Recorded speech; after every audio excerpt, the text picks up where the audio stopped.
시사해설입니다. 교황 프란시스의 방미와 관련해서 오늘 아침에 주요 언론들의 헤드라인을 이렇게 하고 있습니다. 교황, 미국의 정치에 달려들다 또는 교황, 미국의 정치 소용돌이에 뛰어들다 이렇게 기술을 하고 있습니다. 카톨릭이 전 세계에 약 12억 명 정도 되고 미국에 8천만 명이 있으니까 이 영적 지도자의 방미 각계가 환영을 하고 있습니다. 어제 화이트하우스의 환영식에도 기독교의 중지를 비롯해서 각 종교 지도자들이 다 참석을 했습니다. 그리고 이제 다른 한편으로 이 교황 프란시스가 과연 얼마나 정치적인 메시지를 전할 것인가, 사실은 여기에 관심들이 많이 쏠려 있었습니다. 그의 평소 지론, 이 자본주의에 대한 비판론이 있었고 미국 내 매우 논쟁적인 양극화된 이슈에 대해서 매우 강력한 지론을 가지고 있는 그런 장본인이기 때문입니다. 이런 정치적인 주장을 과연 교황이 미국 방문 시에 펼 것인가, 만일 그렇다면 얼마나 강하게 할 것인가, 그런 의문이 며칠 동안 계속이 됐습니다. 그런데 어제 이른 아침 화이트하우스의 환영식에 참석한 교황 프란시스가 예상대로 이 논쟁적인 이슈에 대해서 조용하지만 그러나 강력한 톤으로 덤볐다, 그런 평가들이 나오고 있습니다.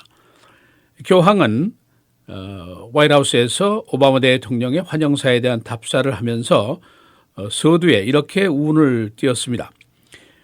이민자의 아들로서 이렇게 운을 떼면서 나는 오늘 이 나라에 손님으로 온 것에 대해서 행복합니다. 이 나라는 이민에 의해서 세워진 나라입니다. 이렇게 얘기를 했습니다.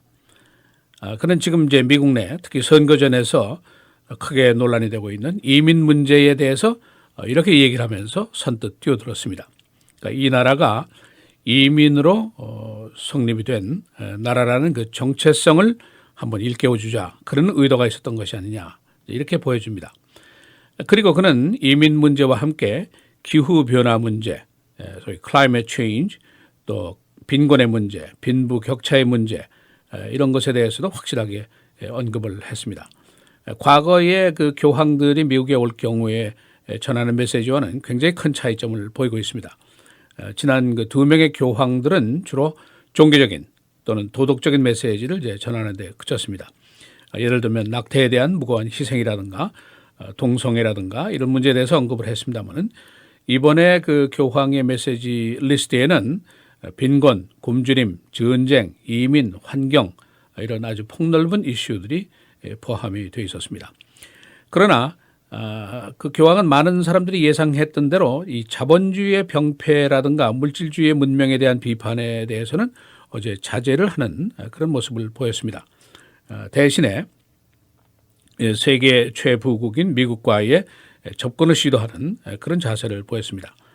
그는 어제 미국의 자유신장에 대한 공헌, 또 종교의 자유의 공헌에 대해서 칭찬을 아끼지 않으면서, 그러나 미국의 이 방대한 리소스가, 자원이 도덕적인 책임을 수반하고 있다, 이런 사실을 강력하게 상기를 시켰습니다.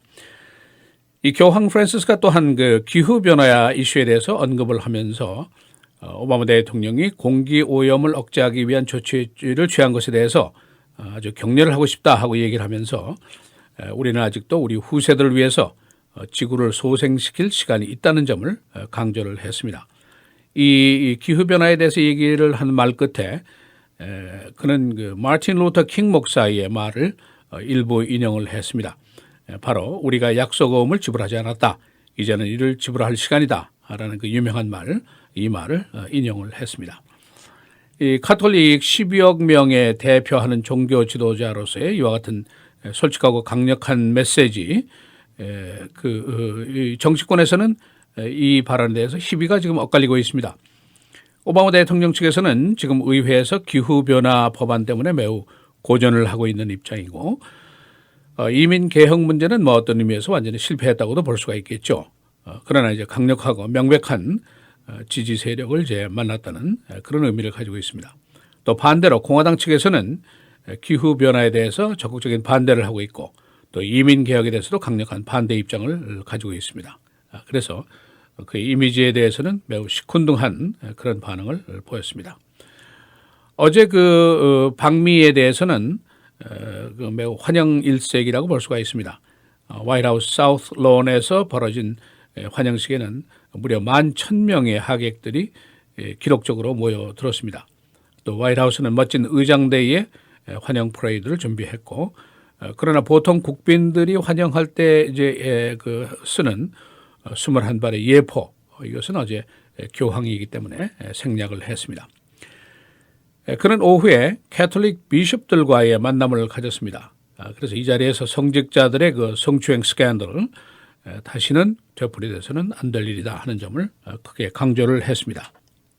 그는 주교들에게 훈계를 하는 자리에서 사람들과 가깝게 있는 목자가 되라, 또는 이웃의 자세를 가진 목자가 되라, 종의 자세를 가진 목자가 되라, 이런 훈계를 했습니다. 어제 교황의 퍼레이드에 5살 난 소녀가 이제 화제로 떠오르고 있습니다.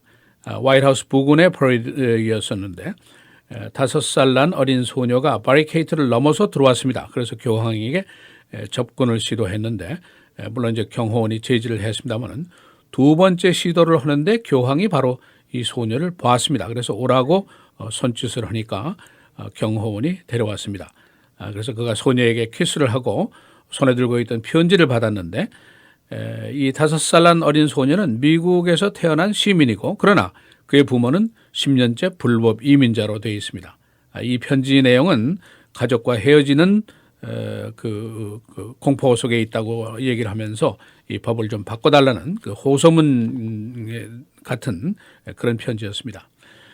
이 교황 프란시스 오늘 의회에서 이제 연설을 하도록 되어 있습니다만은, 보수 공화당 쪽에서는 벌써 각종 언론 또 칼럼 등을 통해서 그의 지론에 대해서 반대하는 입장을 강력하게 제기를 하고 있습니다.